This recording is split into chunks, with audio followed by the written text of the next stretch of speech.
Bonjour chers internautes de congolocolenews.com. Comme annoncé, donc aujourd'hui c'est l'audience du prévenu Ewanga Jean-Bertrand qui est donc le secrétaire général de l'UNC. Alors l'affaire qui l'oppose au ministère public devra peut-être prendre fin aujourd'hui, on ne sait pas. Pour rappel, il est accusé d'offense à chef d'État et aussi incitation à la haine tribale. Et donc nous allons devoir rentrer dans la salle d'audience, la salle Marcel Liaou en fait, pour savoir qu'est-ce qui sera dit. Et je rappelle aussi que la composition de la Cour a été contestée par le collectif de la défense de Jean-Bertrand Ewanga qui a demandé à la Cour de siéger toutes chambres réunies, ce qui n'a pas été le cas pour les audiences passées. Et nous espérons aujourd'hui que la Cour siégera au grand complet. Et donc, je vous invite à rentrer dans la salle et voir le déroulement de l'audience. Je rappelle aussi, je signale qu'il nous est permis simplement de filmer ou de prendre les images avant et après l'audience. Donc comprenez, quand vous voyez les images parler d'elles-mêmes, nous on ne sait pas donc dire exactement prendre le procès, le déroulement du procès en entier. On est donc autorisé de filmer l'avant et l'après-procès. Donc on se retrouve tout à l'heure. Merci beaucoup.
Oui, chef, on a salé.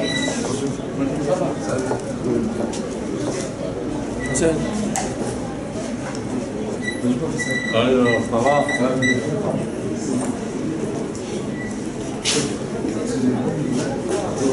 C'est quoi? Il y a le Nazar. Il y a le Nazar.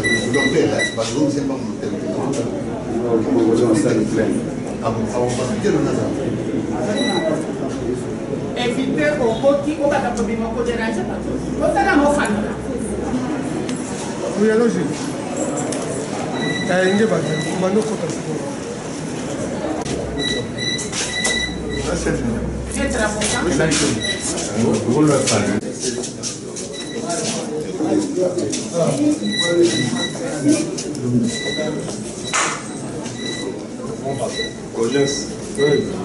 Qu'est-ce qu'il y a?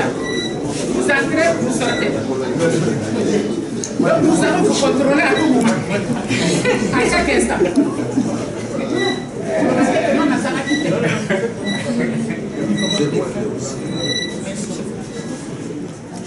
Ne vous fatiguez pas. Vous pouvez contrôler les choses.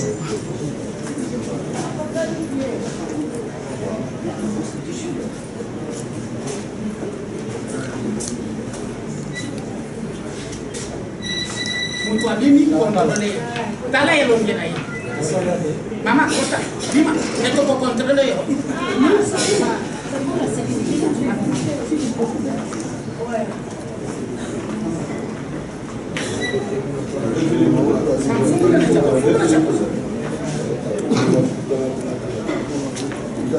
Papa,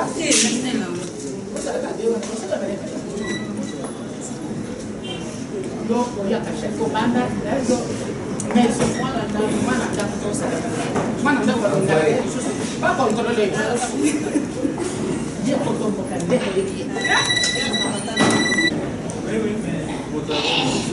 En tout cas, à ta visa, vous avez Ce n'est pas possible.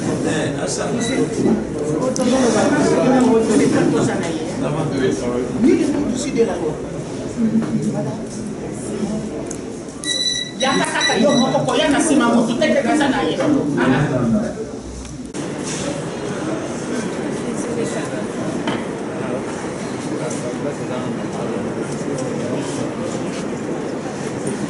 Ah oui, mais il n'est pas loin.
Merci, monsieur le président. Puisque nous avons déjà interdit les gens d'entrer, puisque nous autorisons par rapport à l'incrimination d'incitation à la haine raciale et tribale. Parce que le président Mobutu qui avait signé cette ordonnance de loi n'avait pas compétence par rapport à la condition des lois. Lui ne pouvait signer que le décret loi. C'est pourquoi une fois de plus, on a soulevé cette exception d'inconstitutionnalité. Et nous avons demandé à la Cour de surseoir.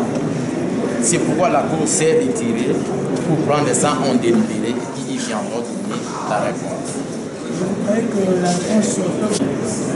Par rapport à leur agenda caché, on ne sait pas s'ils viendront nous donner une bonne réponse.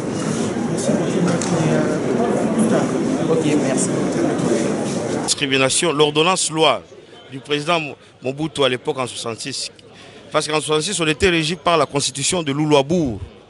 Maintenant, cette ordonnance loi, elle est inconstitutionnelle. Le chef de l'État n'avait pas le pouvoir de prendre cette ordonnance-là qui réprimait la discrimination raciale.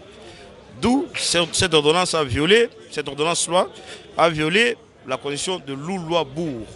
Et on a attaqué ça en inconstitutionnalité. Ça, c'est le troisième moyen. Et que dit la Constitution? La Cour doit surseoir. Et maintenant, la Cour a pris la cause en délibéré. On attend si elle va surseoir ou non. On n'a jamais signifié un arrêt. On n'a jamais signifié l'arrêt de la Cour constitutionnelle à Ewanga. C'est pour dire que la Cour constitutionnelle n'a pas encore vidé sa saisine. Deuxième moyen, c'était une requête qu'Ewanga a introduite, une requête en inconstitutionnalité de l'ordonnance du premier président de la Cour suprême qui a fixé cette composition qui siège. Cette ordonnance, Ewanga s'est référé à l'article 43 de la Cour constitutionnelle qui dit qu'on peut attaquer les actes des autorités administratives. Donc la Cour doit... L'arrêt illégal, l'ordonnance illégale. Ewanga l'a attaqué en inconstitutionnalité. Elle est inconstitutionnelle. Alors maître, comme la Cour n'a pas vidé sa saisine, donc l'audience a la chance d'être encore ajournée une fois de plus. Bon, comme la Cour, c'est ça la loi, comme la Cour n'a pas vidé sa saisine, la Cour de cassation doit attendre, c'est la loi, il doit attendre que la Cour constitutionnelle vide sa saisine. Merci. Et oui, chers internautes de congolocolenews.com, l'affaire est prise en délibéré. Donc, la Cour n'a pas vidé sa saisine. Cette exception est encore une fois de plus relevée par le collectif de la défense de Jean-Bertrand Ewanga et aussi la loi de Loulo-Abour, une loi de 1966 qui est appliquée par la Cour. Et la défense a dit non. C'est une loi d'ailleurs du temps de Mobutu qui réprimait le tribalisme et l'outrage au président de la République et les racismes. Donc nous revenons, donc nous y reviendrons dans 10 minutes, vous saurez qu'est-ce qui sera dit. Donc on rentre dans 10 minutes dans la salle de l'audience Marcel Liaou pour savoir qu'est-ce que la Cour devra nous dire. On se retrouve tout à l'heure. Merci.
C'est pour ça que nous retirons, car nous savons que la détermination de condamner M. Ewanga comme un opposant politique était déjà prise. Donc nous ne pouvons pas accompagner la Cour suprême dans sa détermination de pouvoir condamner un opposant politique. Nous sommes là pour dire le droit et non pas pour les accompagner, pour faire valoir leur injustice. Voilà pourquoi, en accord avec notre client, nous avons estimé que nous ne pouvions pas rester dans de telles conditions car il n'y a pas un procès équitable. C'est le risque que votre client ne soit pas défendu et qu'il soit seul et qu'il soit condamné. Mais puisque les conditions pour la défense ne sont pas réunies, nous ne voulons pas que nous croyions là, que la défense soit là pour faire croire que c'est un procès équitable. Le procès n'est pas du tout équitable. Vous voyez que toutes les exceptions ont été soulevées et ont balayé, et la Cour tient à tout prix à le condamner. Qu'on le condamne dans des conditions anormales. Nous ne sommes pas là pour les accompagner, pour faire croire qu'il y a une décision. La décision qui sortira, c'est une décision politique de condamnation préparée. Notre client nous a dit qu'il est déjà prêt à assumer cette décision-là. Et la Cour va considérer ce que Prévenu Ewanga a dit. Elles ont été rejetées. Non, ce n'est pas la liberté de la Cour. Justement, c'est là le problème. Non, normalement, ces exceptions devaient être envoyées à la Cour constitutionnelle, celle qui pouvait le dire. Or, contrairement à la Constitution, la Cour elle-même a décidé de considérer ces exceptions comme irrecevables, ce qui n'est pas de son droit. C'est tout à fait donc normal qu'en devant de telles conditions, il n'y a pas une justice possible. Et vous avez participé à la parodie de justice? Nous ne voulons pas participer à une parodie de justice. Nous avons cru que la Cour suprême pouvait être un rempart dans cette lutte entre l'opposition et la majorité, mais nous constatons que malheureusement ce n'est pas le cas. Le pouvoir judiciaire n'est pas du tout indépendant et ne veut pas s'assumer. Rien ne permet de le dire pour le moment, puisque là pour le moment l'audience est suspendue, il y a eu une condamnation n'a encore été prise. Mais elle va avoir lieu, c'est certain, parce qu'il n'y a pas, les conditions d'une justice équitable ne sont pas réunies et nous savons, notre client sait lui-même que tout cette parodie est mise en place pour qu'il soit condamné. Dans quelle mesure les conditions de justice équitable ne sont pas réunies parce que vous voyez vous-même, les adversaires politiques ont mis des calicots. Là, je vois surtout les partisans vous de l'UNC. Vous voyez les partisans de l'UNC, mais tournez l'œil, regardez, c'est ce qu'on entend, mais regardez ce qu'on n'entend pas, qui ont des machettes, c'est beaucoup plus important. Ils sont plus menaçants. Et c'est pour ça que les conditions de justice équitable ne sont pas réunies. Mais non, vous voyez les calicots, vous voyez à l'extérieur de la cour, mais devant la cour. Devant la cour. Ce n'est pas dans la cour, mais vu que vous ne voyez pas les personnes. On refuse aux membres de l'UNC d'entrer. Et ceux qui entrent là-bas, ce sont des personnes dont les opinions sont connues et ils ont des armes. Et puis notre client a déposé la plainte contre eux. Donc par conséquent, ils sont dans les conditions d'inimité, ils ne peuvent pas le juger. Que les chefs, sous la Deuxième République, qu'on créa la Cour de sûreté de l'État pour récupérer ces infractions-là pour qu'elles soient d'application dans la Cour de sûreté de l'État. Mais aujourd'hui, avec la nouvelle Constitution, la Cour de sûreté de l'État avait été dissoute. Ça avait d'abord été abrogé par la Conférence nationale souveraine de 1990 et puis la Constitution de 2006 a abrogé la Cour de sûreté de l'État. S'ils veulent vraiment revenir sur ces infractions-là, il y a une majorité au Parlement. Ils n'ont qu'à amener la proposition de loi pour refaire surface de la loi de face à chef d'État et de discrimination qui n'existe plus dans nos lois aujourd'hui. Les droits congolais, les droits pénals congolais qu'on a enrichis ces derniers temps avec des infractions de violence faites à la femme et tout ça, ça n'a jamais repris ces deux infractions qu'ils sont en train de brandir. Et nous avons soulevé la dernière exception. Nous attendions de la Cour de cassation, on renvoie le dossier devant la Chambre constitutionnelle pour se prononcer. Ils ont balayé ça d'un revers de main. Et nous sommes entourés ici de bandeaux de tous bords qui mettent notre vie en danger. Et alors nous estimons que ce n'est plus le droit qui s'applique. La Cour suprême de justice, quand nous grandissions, quand nous étions à l'université, c'était une institution considérée comme une institution mystique. Une institution dont on parlait avec beaucoup de révérence. Mais aujourd'hui, ce que nous sommes en train de voir, ce n'est plus cette révérence-là de la Cour suprême de justice. Quand vous aviez votre dossier qui était arrivé au niveau de la Cour suprême de justice, vous dormiez calmement, sachant que là, après le bon Dieu, c'est la Cour suprême. Mais aujourd'hui, ce n'est plus ça. C'est pourquoi nous avons estimé, comme ce n'est plus un débat de droit, c'est un débat politique. Les avocats n'ont pas, il n'y a pas d'utilité, il n'y a pas de place pour l'avocat dans ces conditions-là. Nous sommes partis, qu'on condamne Ewanga comme on voudra. Mais qu'est-ce qu'on va gagner? Qu'est-ce qu'on va gagner de la condamnation d'Ewanga aujourd'hui?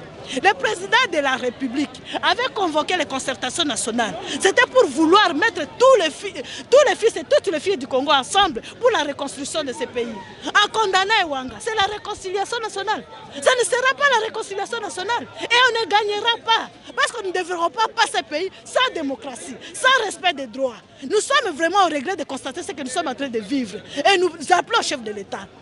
La Constitution est claire. Il n'est pas responsable de la gestion de l'État. Si on a organisé le meeting en Djili, le 4 août, c'était contre la déclaration faite de la révision de la Constitution. Et cette déclaration de la révision de la Constitution ne vient pas du chef de l'État. Ça vient du secrétaire général du PPRD. Et si ce meeting-là a eu lieu, c'était contre cette déclaration-là. C'est que la personne qui peut se sentir visée là-bas, ça devait être le secrétaire général du PPRD et non le président de la République. Et ses collaborateurs cherchent à induire le chef de l'État en erreur chaque jour. Pourquoi? Les inepties qui se passent dans le gouvernement. Pourquoi on veut mettre ça sur la tête du chef de l'État? Il y a un gestionnaire du gouvernement qui répond de ses actes.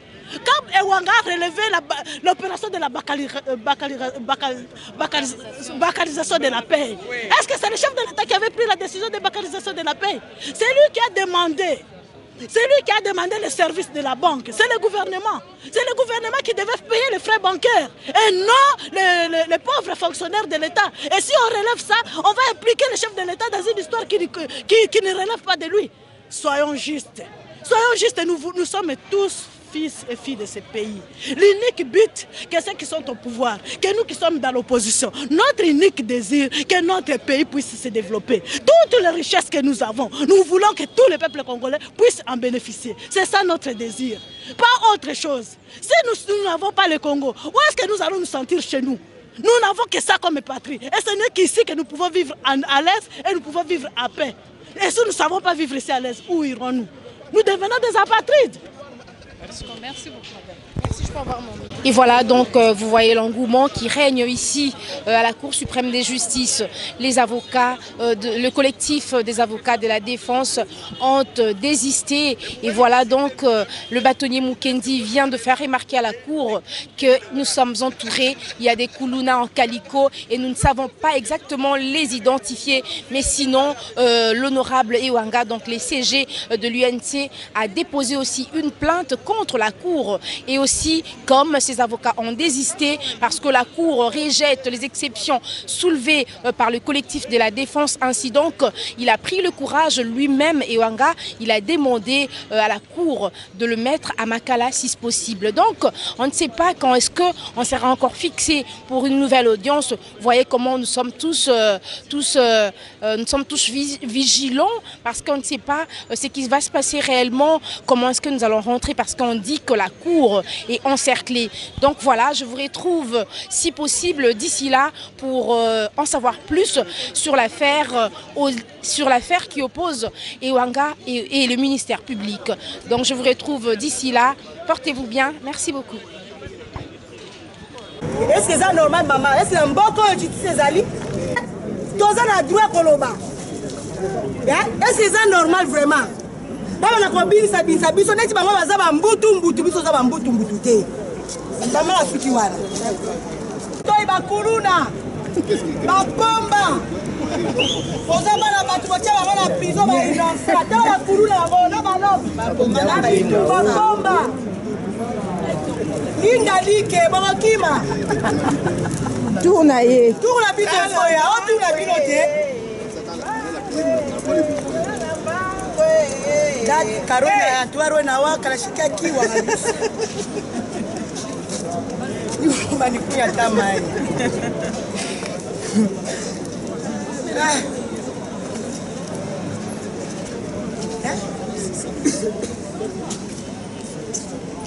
Lenga so jo zaraki. Toka zaraki tena tena si. Ba mama wana babi baza ba mama basoki ya wapi tunga potana bango. Bazoya te biso na INC toza ba mama otolenda. Papa mama na ngai. Ata zo ko filmer nga boye kolakisa te. So meki kolakisa bako kanga bino ba journaliste. Bazo beta bino bazo tia bino na boloko. O mosu ba tia na boloko kula basi ba libérer. Ata zo zanga image ke mama loba esa te vi o kolakisa no te ba ozo banga leta e. Bako kanga yo kolanda mike na makala.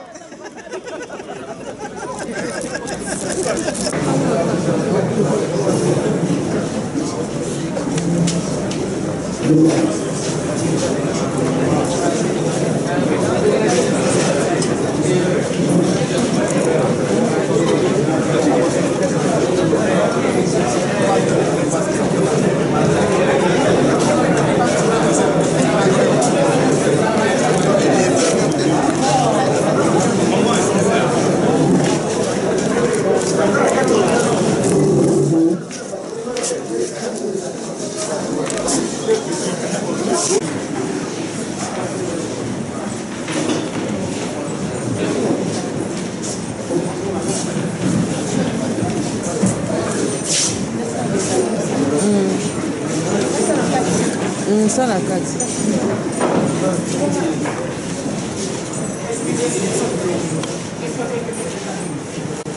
Il est 21h45 à Kinshasa. Nous sommes à la Cour suprême de justice. Le verdict vient donc de tomber pour le secrétaire général de l'UNC pour l'affaire qu'il opposait au ministère public. Donc, M. Wanga devra écoper 6 mois de servitude pénale pour offense à chef de l'État et 12 mois de prison ferme pour outrage au président du Sénat, Kengo Adondo, et de Obar Minakou, c'est lui du Parlement. Donc voilà tout pour cette affaire. On se retrouve prochainement. Merci à Marianne Mafolo qui m'a accompagné tout au long de cette audience. Merci à Patrick Onsala qui a monté ces images. Moi et vous, on se retrouve comme d'habitude. Merci beaucoup.